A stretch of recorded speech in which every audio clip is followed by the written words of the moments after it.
दोस्तों, भारत का संविधान जहां भारत के हर सिटीजन को समानता का अधिकार देता है, वहीं भारतीय दंड संहिता यानी कि इंडियन पेनल कोड को अगर आप गौर से देखेंगे तो आपको साफ दिखाई देगा कि पुरुषों से महिलाओं की सुरक्षा के लिए तो हर तरीके से कानून तैयार है, लेकिन जब बात महिलाओं के द्वारा पुरुषों पर किए गए अपराधों की आती है तो इसी इंडियन पेनल कोड के लॉज और आर्टिकल अपने कदम पीछे खींच लेते हैं।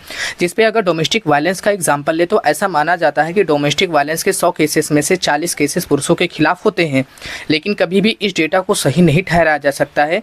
और ऐसा इसलिए कि अधिकतर पुरुष अपने खिलाफ होने वाले डोमेस्टिक वायलेंस जैसे क्राइम्स को रिपोर्ट ही नहीं कराते, तो उसे इस बात से बिल्कुल सही नहीं है कि महिलाओं के द्वारा पुरुषों के खिलाफ होने वाले डोमेस्टिक वायलेंस की इंटेंसिटी अलग अलग होती है। लेकिन इसका मतलब ये नहीं कि पुरुषों के खिलाफ होने वाले डोमेस्टिक वायलेंस को अपराध ही ना माना जाए।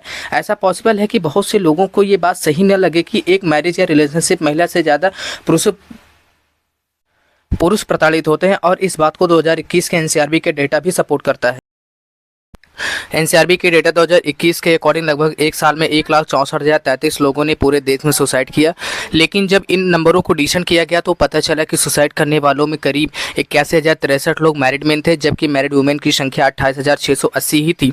आप इस डेटा से समझ सकते हैं कि महिलाओं के मुकाबले पुरुष ज़्यादा मेंटल प्रेशर झेलते हैं, जिनमें उनकी फैमिली और मैरिज से रिलेटेड इशूज सबसे ज़्यादा होते हैं, और इसलिए कि सामाजिक दबाव और अपने खिलाफ होने वाले हैरेसमेंट को झेलने शेयर करने के बजाय सुसाइड को चुनते हैं, क्योंकि उन्हें मालूम होता है कि अगर ये हैरेसमेंट पुरुष के द्वारा किया गया होता तो पुलिस या कानून उनकी मदद के लिए तैयार नहीं होगा। साथ ही इसके अलावा male rape, harassment at working place, live in relationship और कुछ सालों पहले तक की अडल्ट्री के मामलों में भी पुरुषों के कानूनी अधिकार महिलाओं से बहुत कम नजर आते हैं।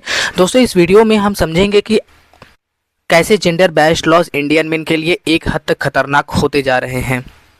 स्वागत है आपका लीगल अफेयर्स में। मैं हूं दीपक पटेल के साथ, और आइए आज इस वीडियो को शुरुआत करते हैं। दोस्तों, आज भारत में अगर शादी के 7 साल तक वाइफ की अननेचुरल रीजन की वजह से डेथ हो जाती है तो इसे डॉरी डेथ के नाम से जाना जाता है, और सारा ब्लेम पति के साथ उसके परिवार पर डाल दिया जाता है, जिससे पति के साथ परिवार के लोग भी सजा होती है।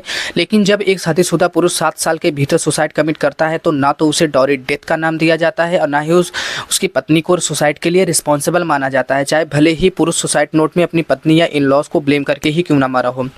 सेव इंडिया फैमिली फाउंडेशन की मानो तो 2006 से 2015 के बीच लगभग 1,82,583 मैरिड मैन ने डोमेस्टिक वायलेंस की वजह से सुसाइड कमिट किया। देखा जाए तो इस डोमेस्टिक वायलेंस में physical assault, mental cruelty, emotional and verbal cruelty, economic cruelty and sexual cruelty जैसे फैक्टर शामिल हैं। क्योंकि पुरुषों के खिलाफ होने वाले अधिकतर मामले मीडिया, सोशल मीडिया व पुलिस के द्वारा इग्नोर कर दिया जाता है, इसलिए शायद ही आपको पता चले कि हर साल हजारों पुरुषों को भी जिंदा जलाने के मामले सामने आते हैं। एनसीआरबी के डेटा के मुताबिक हर साल 3,300 से अधिक पुरुष जिंदा जला दिए जाते हैं, लेकिन ये केस इंडियन पिनल कोड के सेक्शन 304 के तहत रिपोर्ट नहीं होते हैं, क्योंकि सेक्शन 304 सिर्फ पत्नी के अननेचुरल डेथ पर ही हस्बैंड को दोषी ठहराने के लिए बना है। दोस्तों, वीडियो को कंटिन्यू करें उससे पहले आप सभी के लिए एक इम्पॉर्टेंट अपडेट। हमारा संविधान भारत की आत्मा है। संविधान ने देश के सभी नागरिकों को समान अवसर और समान अधिकारों से नवाजा है। मजहब, जाति, लिंग, समुदाय, अमीरी, गरीबी से ऊपर उठकर सम्मान और न्यायपूर्ण जीवन जीने का हक संविधान ने हम सभी को दिया है। लेकिन कई बार जानकारी के अभाव में आपको न्याय नहीं मिल पाता, आप ठगा सा महसूस करते हैं। लेकिन अब और नहीं, मुंह खोलिए और ये चुप्पी तोड़िए, अपने अधिकारों को जानिए। आपके हक और आपके हुकूक की बात करने, आपके अधिकारों से आपको रूबरू करवाने और आपको न्याय दिलाने और सम्मान से सिर उठाकर जीने का हक दिलवाने के लिए हम आपको बताएंगे कि न्याय पाने की इस लड़ाई में आपको करना क्या है। लीगल अफेयर शुरू कर रहा है आपके हक और आपके हुकूक और आपके अधिकारों से जुड़ा हमारा कानून, जिसमें आप जान सकेंगे अपने सभी सवालों का जवाब, जिसमें आप पूछ सकते हैं लीगल अफेयर्स के एक्सपर्ट एडवोकेट से अपनी लीगल समस्याओं का हल, जिसका टोल फ्री नंबर है 9455397103, या इसी नंबर पर व्हाट्सएप मैसेज के जरिए भी आप हमारे एक्सपर्ट से सवाल पूछ सकते हैं। दोस्तों, ये तो हो गई डोमेस्टिक वायलेंस की बात। अगर मेल रेप की बात करें तो रेप भारत में चौथा सबसे बड़ा क्राइम है, जिसकी अवधारणा यह है कि जिसमें फीमेल विक्टिम हो और मेल ऑफेंडर होना देखा जाए तो उसे सोशल कॉन्सेप्ट की वजह से पुरुषों के खिलाफ होने वाले रेप को लगभग इम्पॉसिबल माना जाता है और इसलिए आज भी भारत में ऐसे होने वाले अपराध के लिए कोई नेचुरल लॉ नहीं है। लेकिन महिलाओं के पास ऐसे किसी भी अपराध के लिए पुरुषों को कल्प्रिट घोषित करना बहुत आसान है, जो कि शायद ज़रूरी भी है क्योंकि भारत में महिलाओं के साथ रेप के मामले लगातार बढ़ रहे हैं। लेकिन ये भी सोचने की ज़रूरत है कि क्या ये बढ़ते रेप के मामले क्या सच में पूरी तरह से पुरुषों की गलती है या फिर महिलाओं के द्वारा मिले कुछ अधिकारों का मिसयूज भी हो रहा है। दोस्तों, हम ऐसा कुछ भी क्लेम नहीं कर रहे हैं कि रेप केसेस दर्ज होते हैं तो वो सच है या झूठ है, लेकिन इस डेटा को देखिए आप। आज भारत में रजिस्टर होने वाले 75% रेप केसेस में आरोपी को कोर्ट के द्वारा निर्दोष घोषित कर दिया जाता है। आपको जानकर हैरानी होगी कि साल 2012 तक रेप केसेस में बरी होने वाले लोगों का परसेंटेज सिर्फ 46% था, लेकिन जब दिसंबर 2012 के दिल्ली गैंग रेप के जघन्य अपराध के बाद रेप लॉस को और स्ट्रिक्ट किया गया और ये महिलाओं के लिए और भी आसान बना दिया गया। ऐसे में 2013 के शुरुआती 8 महीनों में दर्ज होने वाले रेप केसेस में से बरी होने वाले आरोपियों का परसेंटेज 75% हो गया। लीगल एक्सपर्ट भी बढ़ते हुए एक्वेटल केस को फाल्स रेप केस को जिम्मेदार मान रहे हैं, जिसमें कोई महिला किसी पुरुष के खिलाफ गुस्से में या बदले की भावना में एफआईआर दर्ज करा देती है, जिसमें बरी होने वाले पुरुषों की संख्या बढ़ी हो, लेकिन उन्हें इस पूरे प्रोसेस को सोशल मीडिया और मीडिया ट्रायल से होकर गुजरना पड़ता है, जिसमें शायद ही कभी दर्ज किया जाता हो। ऐसे में आज भी मेल रेप को हमारे देश में कुछ भी नहीं समझा जाता। झूठे रेप केसेस में पुरुषों को फाइनेंशियल तथा सोशल स्टेटस को नुकसान पहुँचाना बहुत आसान। रेप के अलावा harassment on working place, live in relationship और कुछ सालों पहले तक तो अडल्ट्री के मामलों में भी पुरुषों के कानूनी अधिकार महिलाओं से कम नजर आते थे। ऐसे में ये समझते हैं कि कौन से लॉज हैं जो इक्वल क्राइम्स कंडीशन में पुरुषों को सजा तो देते हैं, लेकिन महिलाओं के खिलाफ केस तक दर्ज नहीं होते हैं। दोस्तों, जेंडर बायस्ड लॉ में तो सबसे पहले एंटी डोरिस लॉ है, जो आज मैरिड मेन के लिए सुसाइड किए जाने का जिम्मेदार बनता जा रहा है। आपको बता दें कि भारत में दहेज के लेन देन को सबसे पहले 1961 में एंटी डोरिस लॉस में डोरी प्रोविजन एक्ट 1961 के तहत क्रिमिनलाइज किया गया और बाद में सेक्शन 498A IPC को इंट्रोड्यूस किया गया, क्योंकि बेसिकली पत्नी के प्रति होने वाले क्रूएलिटी को रोकने के लिए, जिसमें पति और उसके परिवार वालों को 3 साल तक का कारावास का प्रावधान है।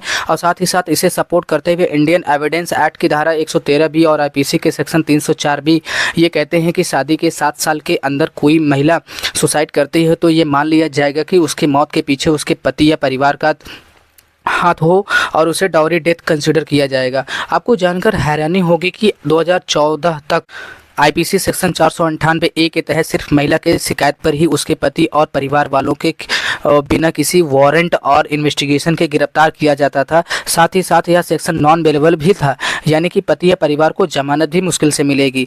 लेकिन 2 जुलाई 2014 को सुप्रीम कोर्ट ने इस ऑटोमेटिक अरेस्ट को खत्म कर दिया और पुलिस को आदेश दिया कि दहेज उत्पीड़न के मामले में आरोपी को तभी गिरफ्तार किया जाए जब बहुत ज़रूरी हो। दोस्तों, इस कानूनी आलोचना की बात करें तो इस पर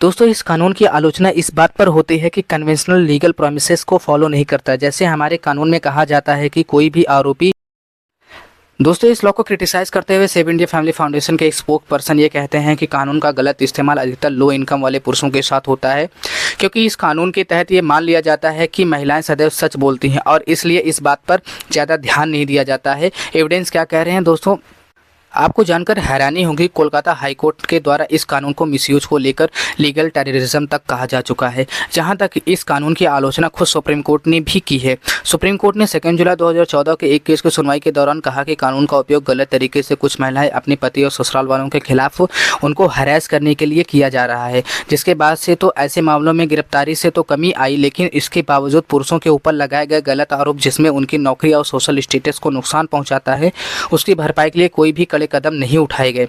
और आज भी कई केसेस में महिलाओं द्वारा पतियों को हरास किया जा रहा है और पुरुष विरोध करते हैं तो उनको सबक सिखाने के लिए धमकी दी जाती है।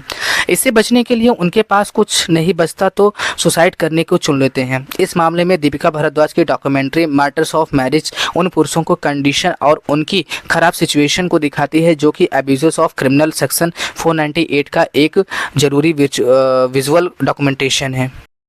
एंटी डॉरी के बाद एंटी रॉप लॉस की बात करें तो भारत में वुमेन्स के खिलाफ बढ़ते रेप केसेस को कम करने के लिए रेप के खिलाफ बड़े कानून हैं, लेकिन आईपीसी के सेक्शन 375 के तहत रेप विक्टिम हमेशा वुमेन्स ही होगी और अपराधी हमेशा एक पुरुष होगा। ये लॉ भारत के पुरुषों को रेप विक्टिम मानता ही नहीं है। सिर्फ सेक्शन 370 के तहत ही पुरुष रेप विक्टिम माना जा सकता है, वो भी तब जब किसी मामले में मेल विक्टिम के साथ अक्यूज्ड भी मेल विक्टिम ही हो।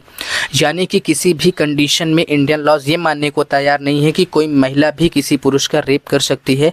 दरअसल इसके पीछे तर्क दिया जाता है कि रेप के लिए पुरुषों का अरेस्ट होना जरूरी है, जो कि जोर ज़बरदस्ती की कंडीशन में पॉसिबल नहीं है। लेकिन 1982 के एक हैरान करने वाली स्टडी सामने आई कि जिसमें फिलिप एम सॉरेल तथा विलियम एच मास्टर्स ने कंडक्ट किया था। इसमें देखा गया कि जिसमें 11 ऐसे पुरुष और पर कंडक्ट किया गया जो महिलाओं के द्वारा सेक्सुअली हैरेस किए गए थे। Humiliation, anxiety, fear, anger and terror में होने के बावजूद भी उन लोगों ने सेक्सुअली रिस्पॉन्स किया।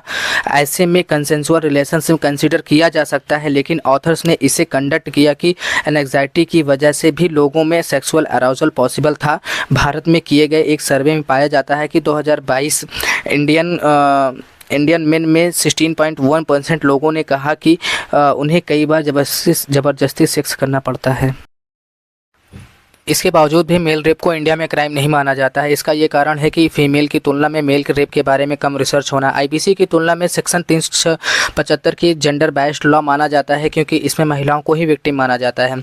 जिसमें मिसयूज़ पर हम पहले ही बात कर चुके हैं कि कैसे देश में गलत रेप के मामले बढ़ रहे हैं। दोस्तों, कानून यहाँ कहता है कि मेल किसी फीमेल के साथ बिना मर्जी से इंटरकोर्स करता है तो उसे रेप माना जाएगा, लेकिन यहाँ पर उस महिला पर रेप का आरोप लगा रही है। प्रूफ करने का कोई गाइडलाइन नहीं है।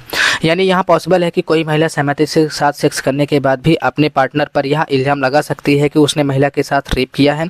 साथ ही एंटी रेप लॉस के कुछ एस्पेक्ट की बात करें तो आईपीसी की सेक्शन 376 BCD भी बैश नज़र आते हैं, जिसमें किसी हाई पोजीशन पर बैठा कोई पुरुष अधिकारी उसके साथ काम करने वाली किसी महिला के साथ हवाला फुसला कर फिजिकल रिलेशन बनाता है तो उसे इम्प्रिजनमेंट पॉसिबल है। जबकि ऐसी कंडीशन में कोई महिला पुरुष के साथ सेक्सुअली फेवर लेती है तो उसके खिलाफ कोई भी कार्रवाई नहीं होती है। इन सब के अलावा कोई पुरुष किसी महिला के साथ शादी का वादा करके फिजिकल रिलेशन ब्रेकअप नहीं कर सकता, वरना इसे एक तरह का रेप कंसीडर किया जाएगा। लेकिन जब कोई महिला किसी पुरुष के साथ शादी का वादा करके फिजिकल रिलेशन बनाती है तो वहाँ महिला पर कोई चार्जेस नहीं लगेगा।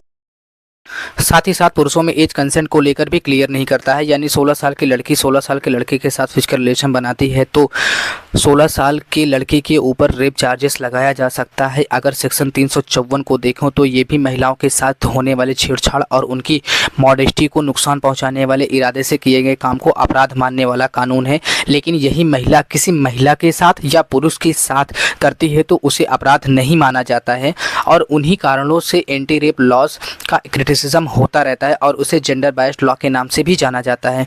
दोस्तों, कुछ सालों पहले तक अडल्ट्री को एक क्रिमिनल ऑफेंस के रूप में माना जाता था। तब ये कानून सिर्फ पुरुषों को सजा देने के लिए होते थे, इसमें महिलाओं के खिलाफ कोई चार्जेस नहीं लगते थे। इसी तरीके से आज ऑफिसेस में होने वाले हैरेसमेंट को लेकर कानून है, जबकि वही किसी मेल को फीमेल कलीग या फीमेल बॉस के द्वारा मेंटली, वर्बली या सेक्सुअली टॉर्चर होता है तो कोई कानून नहीं है।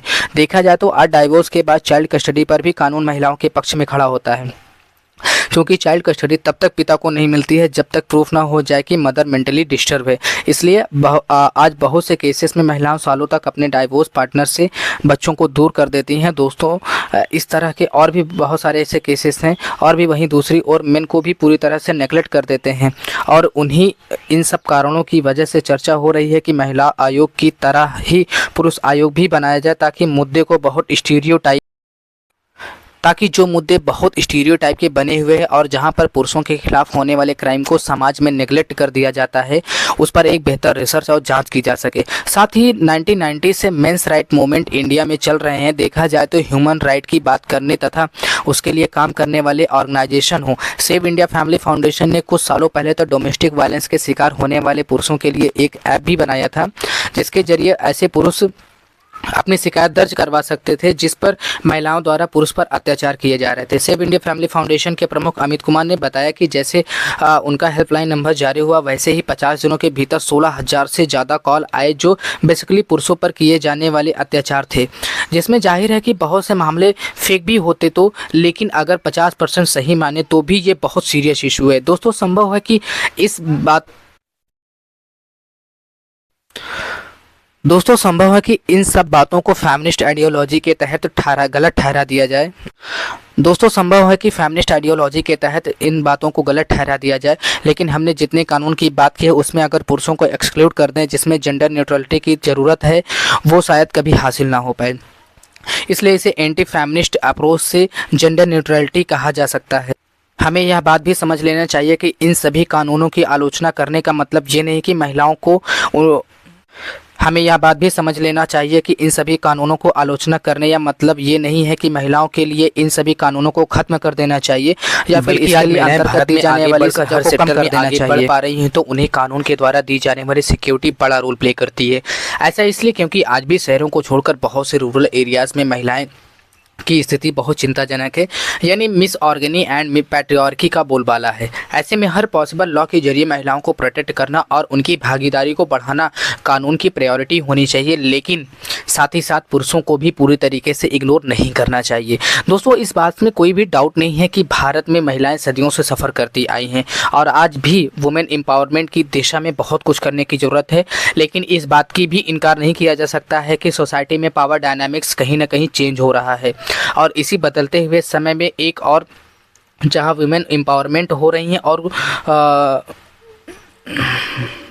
इसी बदलते हुए समय में एक और जहां वुमेन एम्पावर्ड हो रही हैं, वहीं कुछ खास केसेस में एम्पावर्ड के लिए बनाए गए टूल्स और लॉस का मिसयूज़ भी हो रहा है। जेंडर इक्वालिटी सही मायने में तब आएगी जब महिला और पुरुष एक साथ सेफ फील और सिक्योर फील करें, साथ ही इक्वल अपॉर्चुनिटी मिले। इसलिए ज़रूरी है कि ऐसे सेफगार्ड भी हों जहां सही मायने में कानून के आगे दोनों जेंडर सेफ फील करें। वुमेन एम्पावरमेंट का मतलब कभी भी मेन का डिस एम्पावरमेंट नहीं हो सकता है। इस तरह की फीलिंग डेवलप हो रही है तो हम कहीं ना कहीं वुमेन एम्पावरमेंट के अपने गोल से दूर ही जा रहे हैं, क्योंकि ये फीलिंग वुमेन एम्पावरमेंट को एक सेटबैक देती है। जब सच्चे विक्टिम्स को भी सोसाइटी अपॉर्चुनिटिस्ट कहकर उस पर ब्लेम करने लगती है, तो ऐसे में ज़रूरी यह है कि सरकार न्यूट्रल लॉ पर फोकस करे और जिन लॉ की वजह से समाज में डिवीज़न क्रिएट हो रहा है उनमें से अमेंडमेंट करके पुरुष और महिला दोनों मिलकर आगे बढ़ सके, ऐसे लॉ बने। दोस्तों आपकी क्या राय है, हमें इस वीडियो में के कमेंट बॉक्स में ज़रूर बताएं और ज़रूर इस बात को मेंशन करें।